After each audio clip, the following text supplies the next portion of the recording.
నమస్తే welcome to four sites TV. ఉమ్మడి పశ్చిమ గోదావరి జిల్లా దెందులూరు ఎంఆర్ఓ కార్యాలయంలో చింతమనేని ప్రభాకర్ నామినేషన్ దాఖలు చేశారు.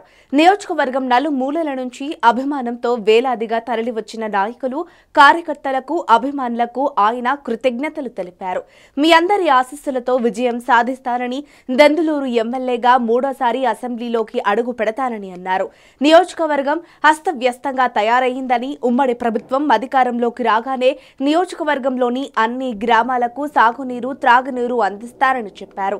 పేదల ఇళ్ల నిర్మాణం ప్రక్రియను తిరిగి పూర్తి స్థాయిలో చేపడతారని అంటున్న దెందులూరు టీడీపీ ఎమ్మెల్యే అభ్యర్థి చింతమనేని ప్రభాకర్ తో మా ప్రతినిధి మధు ఫేస్ టు ఫేస్. సంబంధించి ఎన్నికల ప్రక్రియ మన నామినేషన్ ప్రక్రియ మొదలైందని చెప్పుకోవచ్చు. మరోపక్క చింతమనేని ప్రభాకర్ గారు నామినేషన్ అయితే వేయడం జరిగింది. సార్ ఎలా ఉందంటే ఈ రోజు చూసుకుంటే ప్రజలు మీ మీద అభిమానం చూపించారు, జనసముద్రంగా మారింది. ఏలూరు నియోజకవర్గం అంతా కూడా ఎలా ఉండబోతుంది, రేపు రాబోయే రోజుల్లో ఏమేమి అందిస్తున్నారు ప్రజలకి? ఎలా ఉండబోతుంది అని అడిగేదానికంటే మీరు చూశారు కాబట్టి మీకే అర్థమై ఉంటుంది. తప్పనిసరిగా గెలుస్తాను. ఏదైతే నా మీద ఆశలు పెట్టుకున్నారో నా నియోజకవర్గంలో వాళ్ళు కానీ, జిల్లాలో వాళ్ళు కానీ, వాళ్ళ యొక్క ఆశల్ని నెరవేర్చడం కోసం ప్రభుత్వం మీద ఒత్తిడి తెచ్చి వాళ్ళ తాలూకా ఏమైతే అవసరాలు ఉన్నాయో అవన్నీ తీరుస్తా.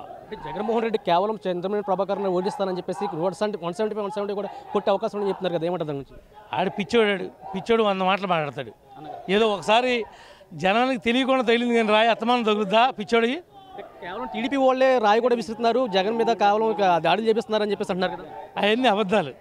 జగన్ జోలికి ఎవడన్నా వెళ్తాడా? ఎవడన్నా రాయి పెడతాడా? డ్రామాలు ఆడటం జగన్కి వెనతో పెట్టిన విద్య. డ్రామాల యాక్టరు జగన్మోహన్ రెడ్డి. ఎలక్షన్ వచ్చినప్పుడల్లా ఏదో చేస్తాడు. దెందులూరు ప్రజలు డ్రామా లాంటిది, రాయి డ్రామా కూడా. దెందులూరు ప్రజలు, కొల్లేరు ప్రజలందరూ కూడా మీ మీద అభిమానం పెట్టుకున్నారు, మరి మిమ్మల్ని గెలిపించే ప్రయత్నం చేస్తున్నారు. మరి వాళ్ళకి ఏం భరోసా ఇస్తున్నారు? ఏమీ నేను భరోసా ఇవ్వను. కొల్లేరు ప్రజలు ఏం కోరుకుంటే అది పార్లమెంట్ అభ్యర్థితో కలిసి పార్లమెంట్ ఎంపీ ద్వారా నేను ఆయన కలిసి ఢిల్లీ వెళ్ళి 5వ కాంటూరు నుంచి 3వ కాంటూరుకి కుదించడానికి ప్రయత్నం చేస్తా. కోమటి లంకకి బ్రిడ్జి కడుతా. గ్రామాలన్నీ సస్యశ్యామలంగా ఉండేటట్టు చూస్తా. ఇప్పుడున్న దోపిడీదారులాగా చేపల చెరువుల దగ్గర కలెక్షన్ చేయను. ఇది ఏదైతే దెందులూరు నియోజకవర్గం సంబంధించి మాజీ చింతమనేని ప్రభాకర్ గారు అయితే చెప్పడం జరిగింది. ఏంటంటే నామినేషన్ అయితే వేయడం జరిగింది. ఆయన జనసముద్రంలో ఇప్పుడే విజయోత్సవ ర్యాలీ కూడా జరుగుతుందని చెప్పేసి అంటున్నారు.